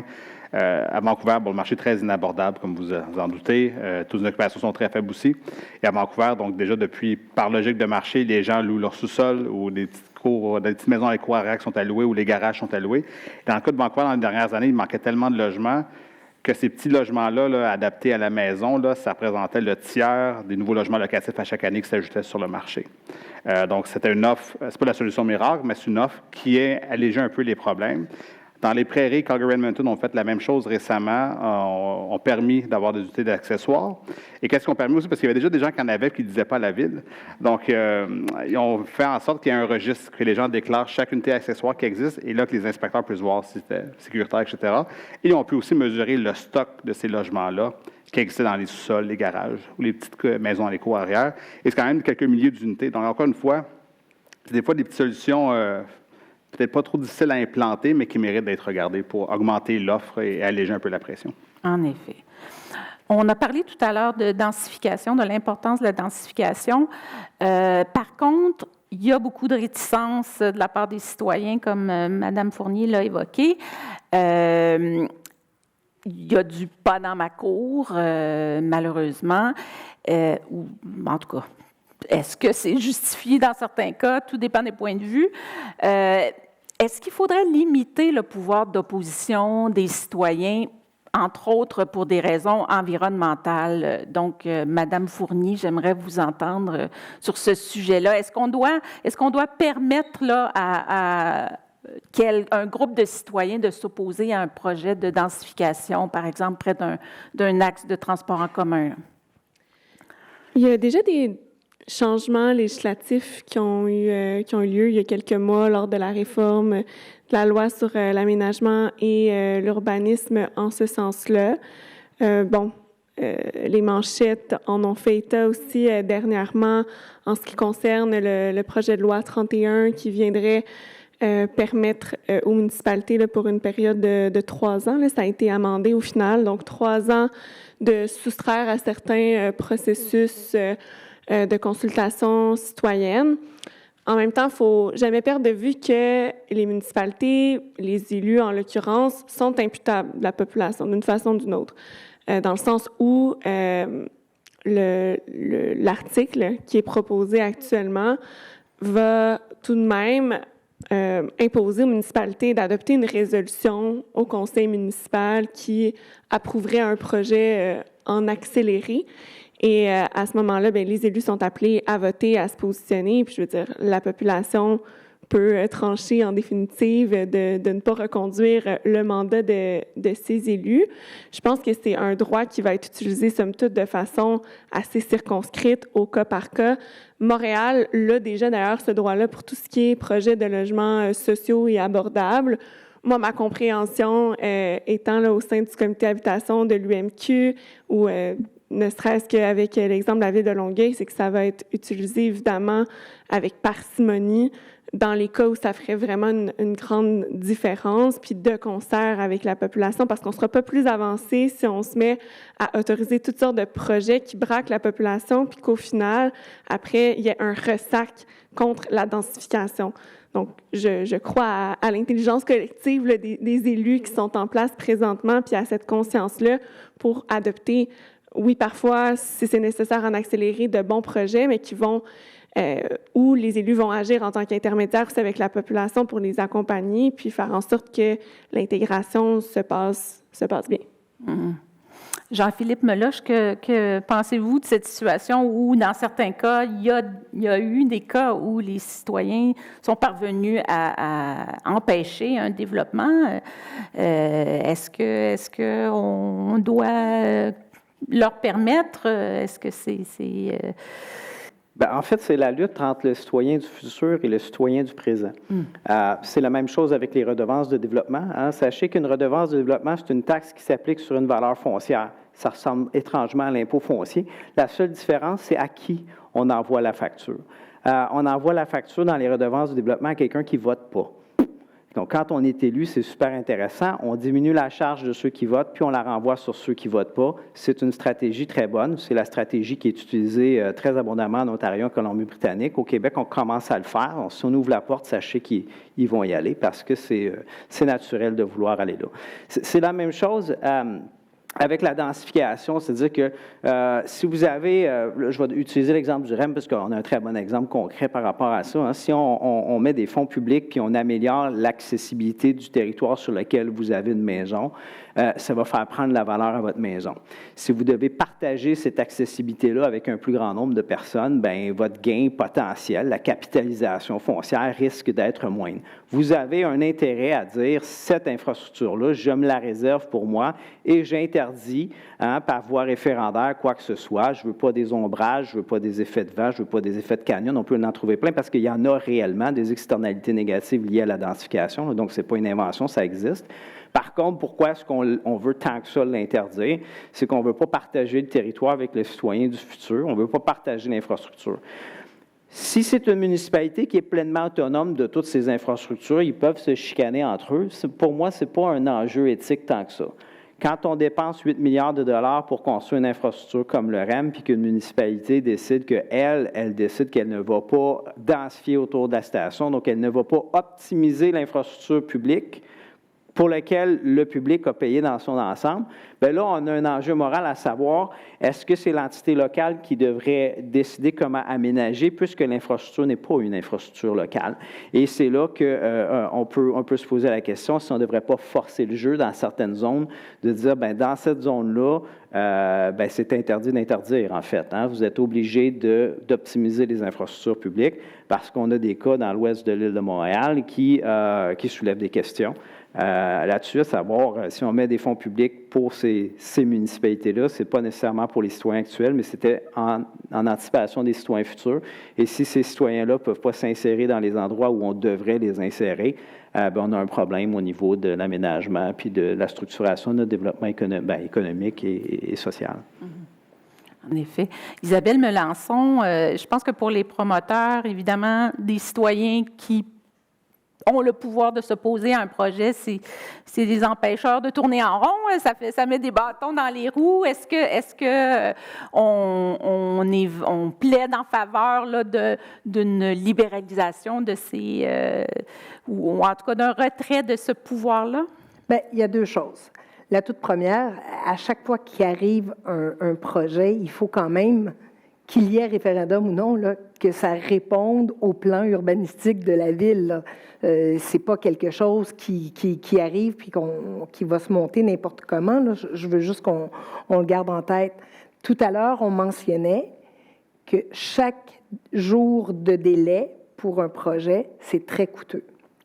Assurément, quand des citoyens vont ouvrir, par exemple, un registre pour qu'il y ait un référendum dans un quartier pour un projet, c'est des coûts supplémentaires pour les développeurs. Ça, on ne peut pas le nier.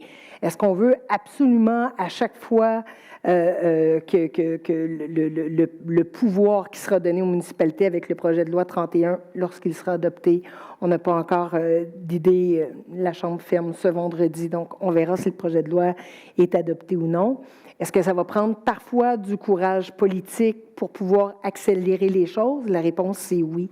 Mais je veux quand même qu'on puisse réfléchir à savoir qu'est-ce qui fait en sorte que quelqu'un va sortir pour un projet en immobilier? Les gens vont sortir contre un projet pour les raisons que M. Meloche disait tout à l'heure. Donc, c'est beaucoup plus facile de faire sortir des gens contre quelque chose que pour un projet immobilier. Ça, c'est certain. Est-ce que ça prend un meilleur dialogue avec les voisins? Assurément, c'est la solution. Puis je peux vous dire, des développeurs qui sont chez nous, puis je vais la nommer, là, une fille comme Laurence Vincent qui fait elle-même le porte-à-porte là, pour aller dire aux voisins, voici c'est quoi mon projet, voici comment ça va se passer. Je pense qu'on a de beaux exemples, des choses qui sont possibles d'être faites, mais en même temps, il y a des histoires d'horreur aussi, puis je vais la nommer, puis Madame la mairesse Catherine va sans doute sourire parce qu'on était avec les gens de Rachel Julien sur un autre panel avec la PCHQ et Mélanie de chez Rachel Derry nous disait à quel point ça pouvait être frustrant. Elle avait un super beau projet de développement social dans lequel on faisait de l'abordable, du social, mais aussi, bien sûr, du privé. C'était un très beau projet et c'est dans le quartier qu'elle habite. Donc, elle ne voulait pas venir faire une grosse tâche à l'intérieur de son quartier à elle. Là. Et il a été rejeté. Donc, assurément, parfois, c'est très frustrant pour des développeurs. Parfois, est-ce qu'il y a une meilleure discussion à avoir avec les voisins? La réponse est oui. Puis parfois, ça va aussi prendre du courage politique à partir du moment où ce projet de loi-là sera accepté et qui pourra donner la possibilité à des maires, des mairesses d'aller de l'avant. Mais comme Madame la mairesse Catherine le disait tout à l'heure, la Ville de Montréal a déjà l'article 89 qu'ils ont utilisé, disons-le, dans certains cas, pour pouvoir accélérer justement la sortie de terre de logement le plus rapidement alors qu'on est en pleine période de crise. Merci. On a des terrains, on a parlé là, du redéveloppement, de la densification de secteurs existants, mais il y a des terrains en friche en ce moment là, qui sont à développer. On peut parler du secteur de Radio-Canada, de l'ancienne Molson, l'hippodrome, on l'a évoqué, le secteur Bridge, Bonaventure, où il n'y a pratiquement pas de logement en ce moment. Quand on va développer ces secteurs-là, quels sont les écueils à éviter? Qu'est-ce qu'on doit avoir en termes pour s'assurer une bonne mixité? Comment on doit voir le développement de ces terrains-là? Jean-Philippe Meloche, qu'est-ce que vous pouvez nous dire là-dessus? Mixité d'usage, mixité sociale, c'est pas la même chose. Mm-hmm. Mixité d'usage, je pense qu'on en veut parce que c'est des gros terrains, hein? On parle des fois de 20 000 logements. Là, on a de la misère à s'imaginer c'est quoi 20 000 logements, là, mais c'est une municipalité de banlieue normale au complet construite d'un coup sur un terrain. C'est beaucoup de monde, donc ça peut avoir ses propres services, des lieux d'emploi, des lieux de divertissement. Plus c'est monofonctionnel, plus il y a de chances que les gens vont devoir rentrer, sortir avec beaucoup de va-et-vient au niveau de la mobilité. Plus on a une mixité d'usage, plus on va pouvoir avoir une grande quantité de besoins qui vont être satisfaits sur le terrain lui-même, donc plus de déplacements à pied, transport doux, puis des fois des meilleures connectivités en transport en commun, donc la planification de la mobilité en même temps que la planification. C'est des gros morceaux, je pense que c'est important de savoir bien les planifier. Puis, souvent, on n'a pas de contrainte de densité sur ces terrains-là, où on dit on en a moins. Pourquoi? Parce que c'est des terrains industriels, il n'y a pas de population locale à remplacer, techniquement, il n'y a pas d'éco-embourgeoisement ou il n'y a pas d'embourgeoisement puisqu'il n'y a pas de tissu social, on ne remplace rien. Des fois, on peut avoir des impacts sur le voisinage, donc ça, c'est à prendre en considération. Même souvent, les effets de densité, on va diminuer les densités quand on arrive proche des voisinages pour essayer de doser ce qu'on fait. Mais sur le terrain lui-même, on a des super belles opportunités. Puis des fois, je trouve ça dommage parce qu'on va... des fois, les municipalités aiment faire ce qu'on appelle du bonus zoning. Pour ceux qui ne savent pas ce que c'est que vous faites une mauvaise planification. avec une densité beaucoup trop faible. Puis là, quand les promoteurs arrivent, ils disent on pourrait mettre 10 étages, puis vous dites oui, ça pourrait fitter, mais c'est pas de même qu'on l'a planifié. Puis là, vous essayez de négocier à la pièce pour avoir des concessions sur chaque affaire que vous allez négocier. Moi, je dis toujours, si ça pouvait prendre 10 étages au début, puis vous l'avez interdit, c'est que vous avez mal fait votre travail. Donc, je pense que c'est important dans ces zones-là. Des fois, les infrastructures ne peuvent pas le prendre. Des fois, il y a des enjeux techniques qui font qu'on va limiter la densité, mais si on limite la densité juste pour pouvoir négocier à la pièce avec des promoteurs, ça m'apparaît être une mauvaise planification. Donc, on a des belles opportunités d'offrir beaucoup de logements, puis on n'a pas tant de contraintes que ça. Donc, je pense que c'est des terrains sur lesquels il faut miser beaucoup. Sébastien Parent-Durand, comment on va faire pour avoir du logement non spéculatif dans ces secteurs-là? Est-ce que ça va être une lutte ou est-ce que ça va être reconnu par les municipalités? Ça ne se fera pas par magie. Les municipalités peuvent écrire dans un document de planification qu'elles veulent 20 ou 30 ou 40 ou 50 % de logements sociaux et abordables dans un grand développement. Ça ne va pas se faire par magie. Ultimement, il y a toujours des développeurs, là, je le disais tantôt, qui vont développer les quartiers. Puis, si on reprend l'exemple Hippodrome Namur, là, il y a eu un projet qui a été déposé ça n'a pas été couvert par les médias, mais il y avait 2 appels sur Hippodrome Namur. Un qui était destiné à l'économie sociale. Il y a eu des propositions qui ont été déposées, une qui a été retenue. Et celle qui était ouverte aux OBNL et aux privés n'a reçu aucune proposition. Avec raison, c'est dur de décider d'investir dans un quartier quand on ne sait pas où vont être les rues, où seront les infrastructures, puis dans quoi on investit. Fait que c'est sûr que là, tantôt, je parlais de la compréhension du marché de la part des municipalités. Bien, il va falloir, à mon avis, si on veut atteindre un seuil intéressant de logement à but non lucratif dans les grands projets en développement, avoir une intelligence de marché puis une intelligence de planification qui va au-delà du document de planification puis des cibles qu'on va fixer. Il va falloir que les municipalités réfléchissent aussi à qui va développer, comment, quels moyens on leur donne, puis comment on crée l'environnement de développement de ces quartiers-là. Fait que c'est sûr que si on y va à la pièce comme ça va être long. Si on prend l'exemple de l'Hippodrome Namur, on sait que la Ville de Montréal a l'intention de dévoiler une vision urbanistique pour le secteur, puis éventuellement d'avoir un développement d'ensemble. Donc, c'est sûr qu'à première vue, c'était un peu curieux. On sait qu'il y avait l'obligation légale là, de lancer un appel. Ça faisait trop longtemps que ça traînait, puis ils devaient lancer un appel où il fallait que ça bouge. Fait qu'ils ont voulu montrer que ça bougeait. Bon, cela dit, voilà, je pense qu'il va falloir. J'en reviens un petit peu à la posture puis qu'on défend, puis qu'on propose aussi collectivement au pouvoir public. À l'achat, d'encourager la montée de grands propriétaires développeurs. C'est sûr que dans un secteur en planification comme ça, où on a des milliers d'unités à la clé puis des millions d'investissements privés à aller chercher et publics, il faut asseoir autour de la table des professionnels de développement, des développeurs immobiliers. Puis, en ce sens-là, bien, c'est sûr que nous, on pense que si on veut réussir à atteindre un seuil de 20 %, encore une fois, on ne le fera pas dans le modèle classique québécois où on assoit des groupes de citoyens bénévoles qui veulent développer des projets communautaires à la pièce. Donc, si on ne veut pas se retrouver avec des nouveaux quartiers de 20 000 nouveaux résidents avec quelques petits projets, si on veut démarginaliser, disons, le modèle de l'habitation à but non lucratif, il va falloir asseoir autour de la table des développeurs professionnels à but non lucratif. C'est notre mission, on y travaille. Il y en existe déjà au Québec, il y en a plusieurs. Il y a des GRT qui ont des compétences, il y a des grands propriétaires, développeurs OBNL, membres de l'achat et d'autres, pas encore membres de l'achat, mais qui vont le devenir, qui existent aussi. Donc, il faut se regrouper, puis il faut travailler en équipe avec les développeurs privés aussi pour maximiser l'impact, puis maximiser l'agilité collective qu'on a pour développer ces quartiers-là.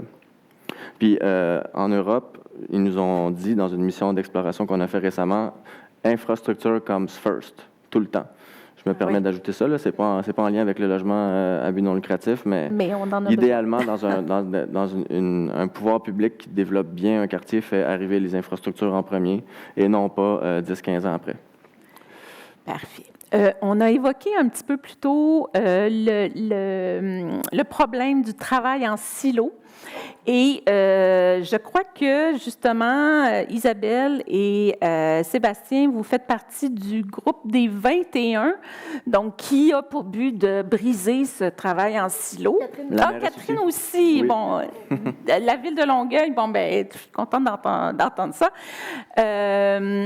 Pouvez-vous nous en parler, Isabelle Melançon, de ce que vous essayez de faire avec ce groupe-là? Oui, en effet.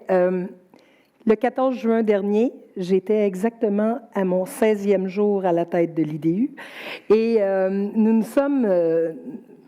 on s'est concertés parce que la problématique en habitation, ça prend plus qu'un plan juste d'habitation. Quand on parle d'habitation, là, on parle aussi de santé, on parle de services sociaux, on parle d'économie, on parle d'aménagement, d'urbanisme, de développement urbain. Bref, on touche à peu près à tous les ministères du gouvernement du Québec. Alors, on s'est regroupés, l'Institut de développement durable, Achat, la Ville de Longueuil, Trois-Rivières, Québec, Montréal, Gatineau, Centraide, des groupes qui n'avaient pas nécessairement l'habitude de travailler ensemble. Je dois nommer bien sûr l'Association de la construction du Québec, la PCHQ aussi. Bref, nous étions 21, on va y aller comme ça, où on a décidé d'écrire au premier ministre du Québec en lui demandant rapidement d'avoir un état des lieux, de pouvoir s'asseoir parce que trop souvent, on a travaillé en silo. Puis tantôt, Sébastien en a fait mention aussi. On essaie de développer, mais la main droite ne parle pas à la main gauche. Là, on s'est dit, est-ce qu'on peut, là, tout le monde veut faire partie de la solution. Et plus que jamais, je dirais que les canaux de communication sont ouverts. C'est bien, tant mieux.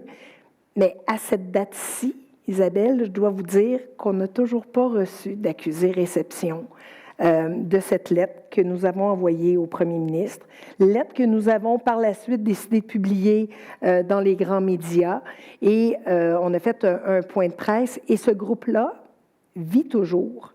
Et ce qu'on souhaite rapidement, c'est qu'on puisse avoir non pas uniquement un plan d'habitation, mais une politique gouvernementale qui va pouvoir venir embrasser tout ça pour qu'on puisse véritablement savoir, OK, c'est quoi l'état des lieux? Parce que cet état des lieux-là, si on veut faire des politiques publiques, ça prend un état des lieux. Et à l'heure où on se parle, on ne l'a toujours pas. Et ça devient un peu frustrant, tant pour des développeurs, pour des OBNL que pour des villes, de dire, ben OK, on est encore en attente. Moi, j'entends toujours le tic-toc, tic-toc, tic-toc. Parce que pendant qu'on attend, puis pendant qu'on discute, puis c'est bien qu'on puisse discuter, bien, il y a encore des familles qui attendent un logement. Il y a encore des gens qui se demandent, ça va être quoi le 1er juillet 2024, 2025, 2026? Parce que, comme je le mentionnais tout à l'heure, parfois, ne serait-ce que pour avoir l'obtention d'un permis, ça peut être 2, voire même 3 ans. Et là, je ne vous parle pas de la construction encore. Donc, on sait que les prochains 1er juillet vont être difficiles. Et donc, on a décidé de se regrouper là-dessus. Puis, très honnêtement, la sortie, c'était le 14 juin et c'était volontaire parce qu'on savait que le 1er juillet s'en venait. Mais malheureusement, il ne faut pas qu'on puisse parler d'habitation uniquement la dernière semaine de juin de chaque année. On devrait en parler 365 jours par année. En effet. Merci. On a lancé plein de pistes, des solutions. Maintenant, je passe la parole à Ingrid. Merci beaucoup. Bien, au nom du Cyrano, en fait, déjà, je voudrais exprimer mes sincères remerciements à tous nos panélistes ce soir qui ont non seulement partagé leur expertise, mais aussi leur perspective très éclairante sur ce sujet d'actualité. Je voudrais remercier aussi plus particulièrement Isabelle Ducas qui a animé ce panel avec brio. Donc, merci beaucoup à tous. Je pense que cette discussion a mis en lumière vraiment différents enjeux d'importance et qu'elle a souligné non seulement la complexité de cet enjeu-là, mais surtout la multifactorialité de la problématique du logement. Je pense que ça a vraiment transparu dans ce panel-là.